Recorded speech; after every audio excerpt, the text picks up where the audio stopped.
welcome all the participants in the new topic of community work. In the last sessions, we have already discussed about the community work and the basic. First thing you have to make it very clear. Community work is the umbrella term. Within that, we are going to discuss about the different tools, different strategies, as well as the different methods to actually work in a community, like the community organization, community development, social action, so on and so forth. So here, as an introductory aspect, we are discussing so much in length and breadth regarding the community work as a holistic perspective, as an umbrella term. So what are the assumptions?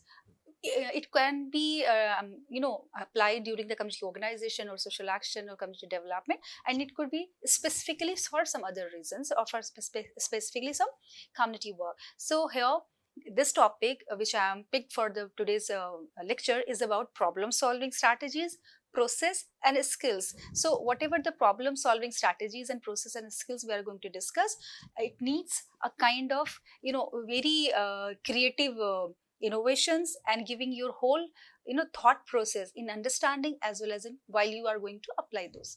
Let's start with the topic problem solving strategies and skills. So the social work generic problem solving strategy is a linear plan changes process, where it begins from identification of the problem to a condition that someone wants change. Means first thing is that someone wants change, that community, whether they want change or not, or it's a subset of any community, and terminates with the evolution of the change. So it's a linear start from identification of the problem to end with the evaluation, and then terminates and evaluate, and just to identify the change effort, whether the community has been changed or not. So this is what considered to be a linear planned change. Okay, so as defined, process and steps provide a structural framework for community engagement. So structural framework means that it gives you the idea that how you have to proceed in the community, what are the steps you have to follow, and what kind of the strategies you have to go with. Okay, so social worker as a profession actually exist in and reflect the larger society. We have to understand the democratic requirements. It requires a virtue of mutual cooperation. You have to always go with the community requirements and their demands, right? So democracy requires that. Why we are actually so much concerned about the democracy? Because democracy requires the participation, collaboration in true sense, and then actual sense. So what it requires more, so if you look into around us and we look into the community who are disadvantaged, we can very easily evaluate and can assess that those communities are not enabled enough, they are not empowered enough, so they are not having the actual sense of democracy, because they don't know that they have the power, they can participate.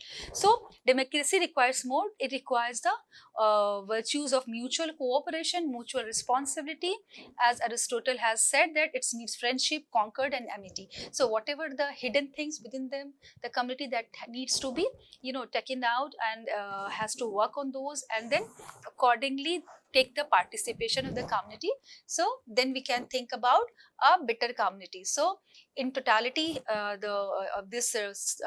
here we want to explain that any kind of the field, importance of the field activity is so important, because dedicated to empowering people and encouraging group action to address the competencies and among the community, which among the community as well as competencies also been required from your side, that you have to be competent enough to encourage the community to understand how to use the different resources within a community. So this competencies as a community worker is uttermost, is so much important from your side for to become a good community worker. So let's start with the problem solving techniques. So what are the problem solving techniques? How you can reduce the or identify the problem, how you can work in the community to resolve the solution, because you are there to actually resolving certain kind of the issues within a community. Maybe that issue has not been yet identified by the community, but maybe your agency has been identified where you are working, or voluntarily you have identified that this particular issue need to be addressed in particular community. Later on, the community would also understand, and then they would participate, right? It's in either way, or by the community could also ask about the some kind of the assistance and then help. You are there, and that time the community are so much aware about it, that their needs and the problem. So now it's very easy for you to intervene into that, because you know the community is aware, and so they are ready to participate. Only you have to look into the power structure and the rest of the aspects that we are going to discuss here as a professionally. So in the problem solving stage, the very solving strategy, the very important strategy is about recognition of a problem and establishment of the need of the change. Means you have to identify the problem. So recognition of a problem and establishment of the need for the change, this is the initial step where the existence of a problem is recognized and the need for change is established. So identifying the problem is essential for clarifying what needs to be addressed, why it is important for the community or the organization to address, to gain consensus that a particular issue is indeed problematic and require action or not. So it has to be very specific, measurable, acceptable, realistic, result oriented, and time specific, which we usually call as a SMART goal that we are going to discuss later on again. So we have to look into these certain points while at this point of stage, or once you are there to identify the problem or need identification strategy. So are there any problem identified by the workers, felt by the community? So you have to identify by, to putting certain kind of the questions, you have to inquire about this. Are there any special problem concerned with any specific community? The problem is not been identified by the general masses, or it is very restricted to particular community or subset of the community, or particular to some caste, or particular to some clan within a community, or some subsets of the community. So these all are very important questions that you have to inquire about. Are there any significant conflict or tension? So if the problem is there, so is the problem is because of any kind of the internal reason, or any kind of the any external reason, right? Or is because of this internal reason could be power politics, external reason could be the lack of welfare policies. So you have to actually identify all such things. So that is what the very important strategy here is, the recognition of the problem and need identification. Then you can proceed further. Okay. So types of need assessment, how you can move with this, like what are the needs in the community, how you have to actually identify those needs. So according to this pathway, familiarization. So what this means, this familiarization means studies available data, perhaps adding some first-hand data to gain a general understanding of the community. Means you are maybe aware about, okay, you are going for this educational issue and the community is not having the schools, or their requirement is regarding the adult education, but that is what your primary information, right, or available data, the community, and you have all the profile of the community. But you have to go and then you also have to collect further more data, that is the primary data you have to take, just to get a feedback to relate it whether your information was correct or not. So you, that is what you have to, whatever the assumptions you are going with, what are the information you are going with, whether it is, you have to validate those actually, right? So problem oriented, focused on a single problem, studies the community in terms of the problem. So whether the needs is related to the problem, or need is related to some kind of the resources. Resources could further, is culminated into the problem, maybe, but some kind of the problem is very specific problem. Maybe it could related to the communal tension, it could be related to the lack of any educational institution. So any kind of lack of water availability in the community. So these could be the problem. And any developmental needs could be there, like establishment of any small college, or establishment, for example, establishment of the playground. The SDGs has also put it, this is a very important aspect, and we are concerned about our youth, development. So sports and playgrounds is very instrumental into, channelizing the energy of youth. So this is one developmental aspect. So whether the need is around the problem or need is around the any kind of the development. See, I hope you understand the difference between these two. Then community subsystem examines a single dimension of community life. So you maybe the need is holistic, or need may be a unitary means a single problem. So you have to go with only one problem or one issue, and then you have to identify that around the aspects around this need. So that is what is about the community subsystem. So whether you have to look into the problem, identify, and you have to identify the needs related to which community and which section of the society. Then comprehensive, examine a single dimension of community life. So community subsystem, you examine a single it's about the comprehensive. It's written wrong. Comprehensive means you have to take in the holistically everything together, and you have to look into every aspect from system approach, that the problem is as like the system, so it is having the number of the subsystem. Or you can also go with the ecological theory, that things are in a mutual relationship. Maybe the problem is because of the environment, and that environment could be a physical environment or social environment. Or you can go with the system approach, that this system or the community is in line the any supra system. The problem maybe arises from any kind of the external reasons, or because of any welfare policies and which is lacking into, or something like that, or any kind of the pressure, or problem could be in one subsystem and then affected to another subsystem. So you have to identify the reason behind that problem, and then consequences which is going to be happen because of that problem. That is what the comprehensive aspect of the need assessment. Next is about assets. Focus on the strengths and the capacity of a community to change. So here is about the assets, how much the community is actually capable enough.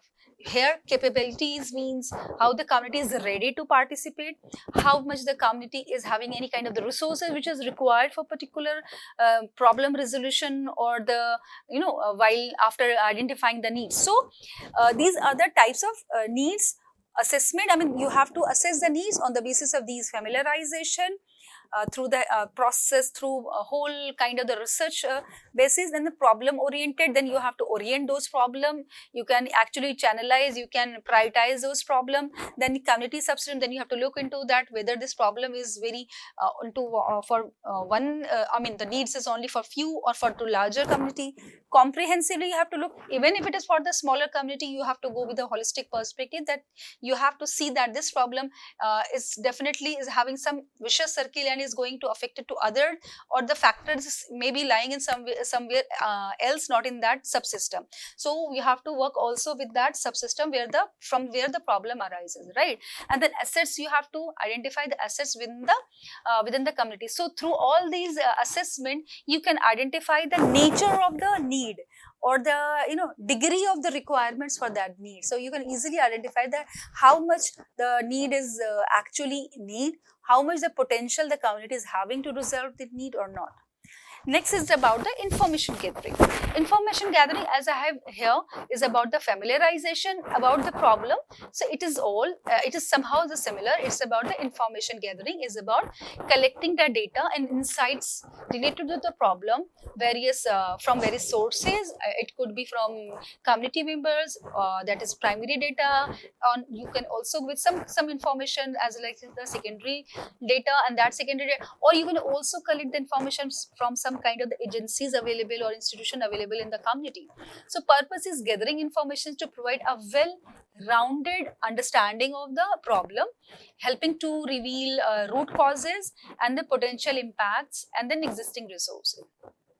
To have a factual and detailed basis for making decisions rather than just relying on your assumption. So it is very important that you should not go, you have to go assumption. Assumption is very important. Hypothesis is important for any research. You all know very well, because it gives you the kind of support system, it gives you the background, and it gives you the push factors to you for your study, that okay, this is the this could be and this could not be. So you just have to go and then check whether that is true or not. So you have at least some prior information, and then go and check, and then get another information, get new information, and then relate those new information with your earlier information. So information gathering is so important. Here, what does this mean is what is the problem, how long, and the background of the problem, the reason behind that, and the factors behind that problem, who are involved, persons or group or any institutions, and why they are concerned. If those people are the reason behind certain problem, or some institution are the factors behind some problem, so why this is so? What are their actually needs and requirements? What are they hidden in those?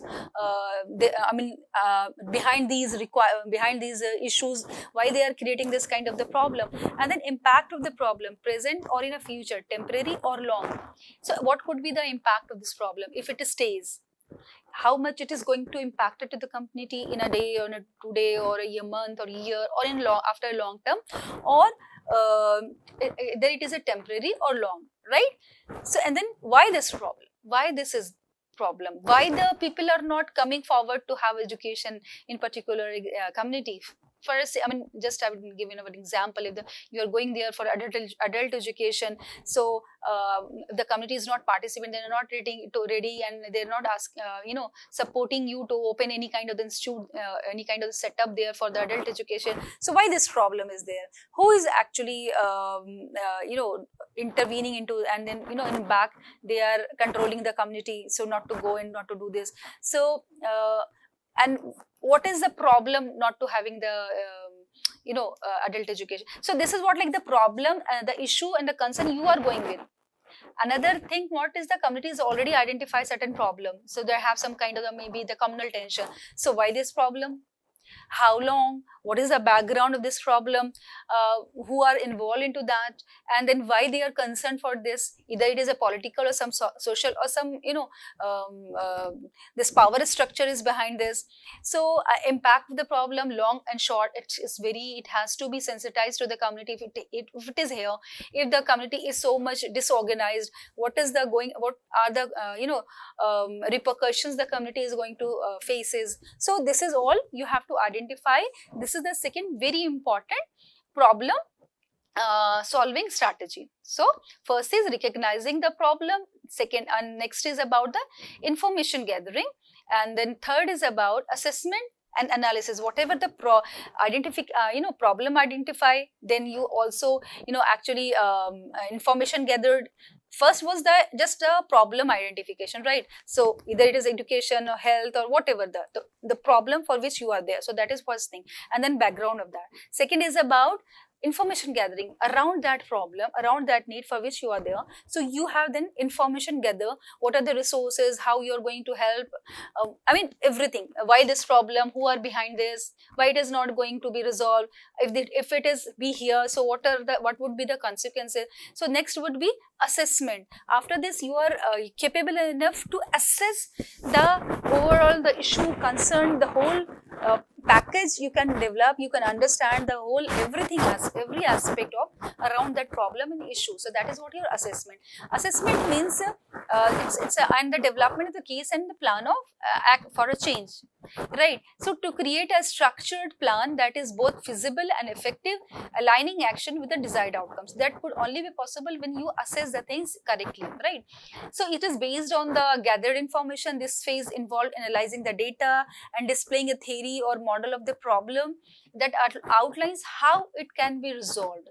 Establish the issue or the case, provides a clear framework for why and how changes should happen.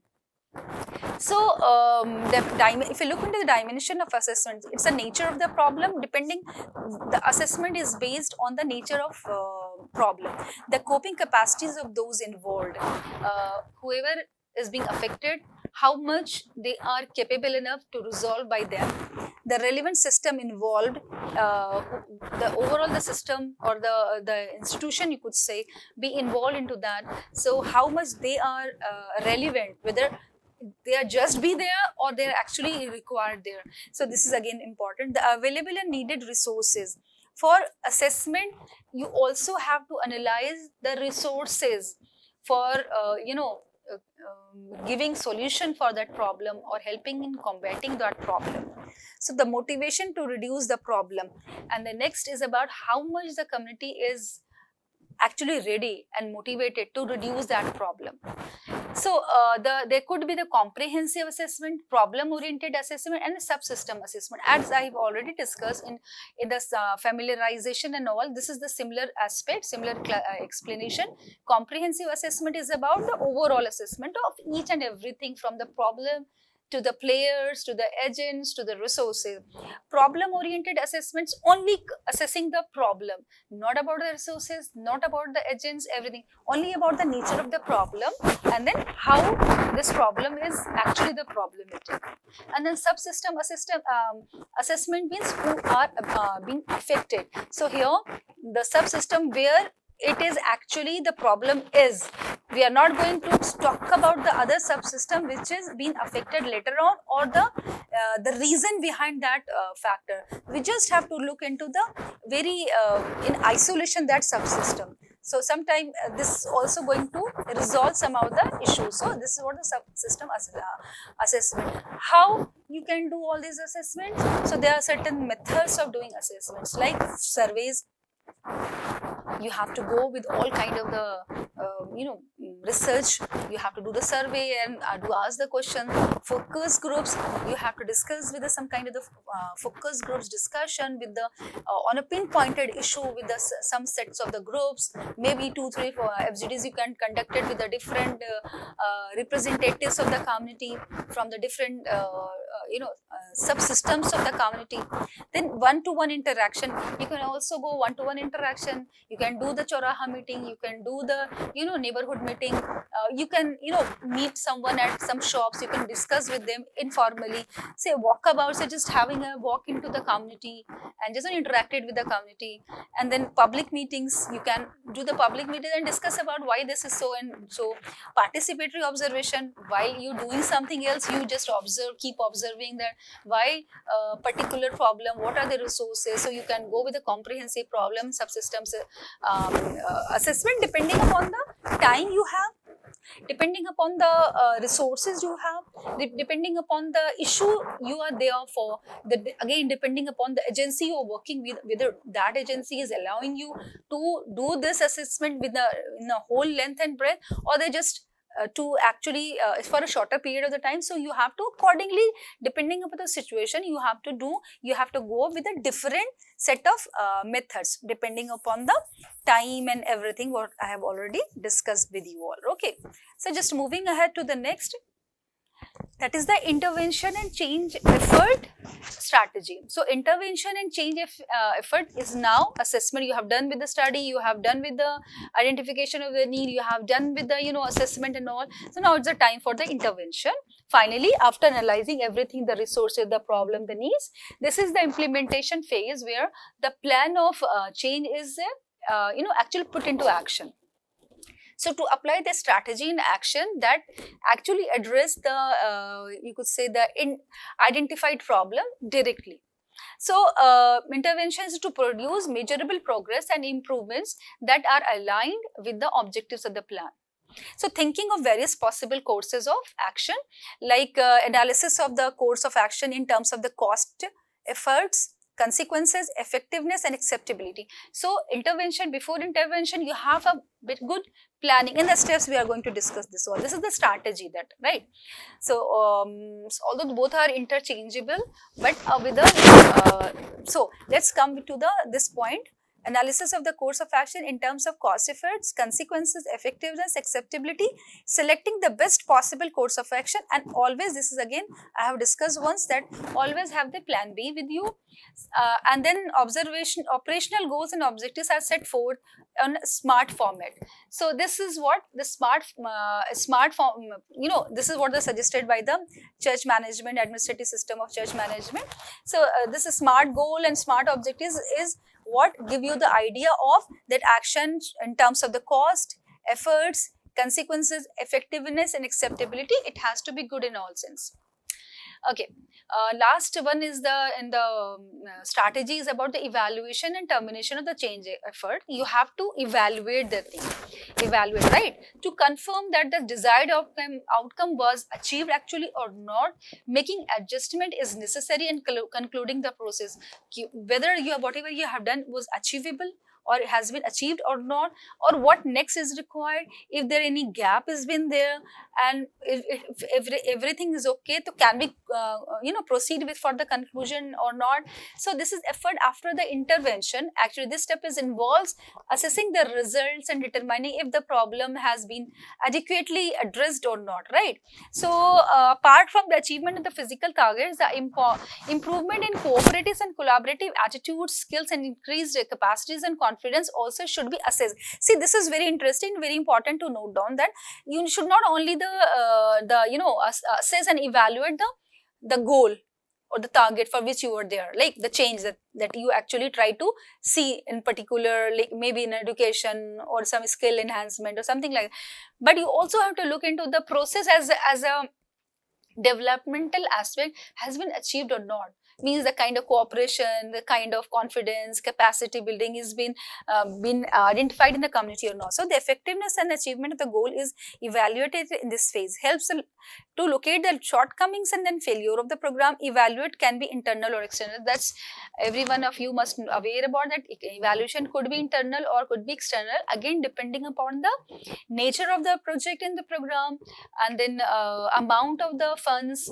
So if it is any project and program which is bigger, so sometime it has always been considered good that they have to, and the organization asked to someone else, some third party to evaluate, or some second party to some other party to evaluate their success, right? And then also in evaluation, sometime if the project and program is of the it's a big, it's a huge, so ex post evaluation has also been done, which is like after certain period of the intervention, it has been conducted and done in the community to identify the impact, later impacts, because it has been observed that whenever we are in some situation, we are very much enthusiastic, we are so much into that, and after some period of time it is actually fades off. So ex post evaluation is very important in identifying if the problem, any kind of the project and program you have done for like years and 2 years and 3 years. So definitely you have put a lot of efforts there, you have put a lot of resources over there, you have a lot of time over there.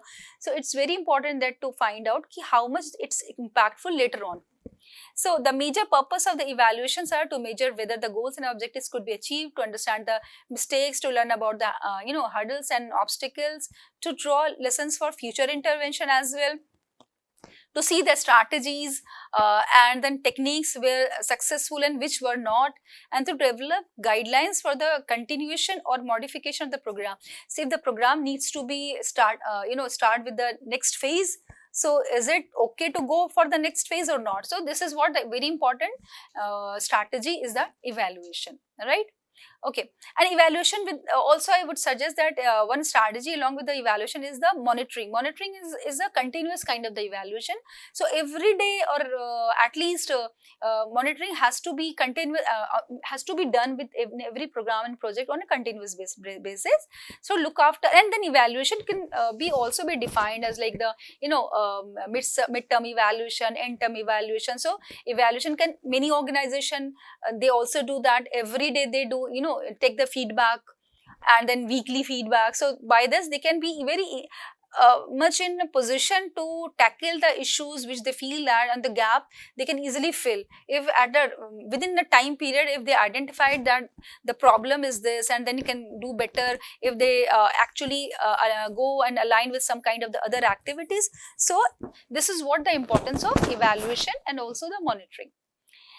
Next is a system typically involved in phases of problem solving strategies. So first is the recognition of problem and establishing need for change. So who are the actually involved into that initiator? That could be you, client, change agent, client, and the change agent, somehow the interchangeable. Information gathering, you are the initiator, client, support, and change agent.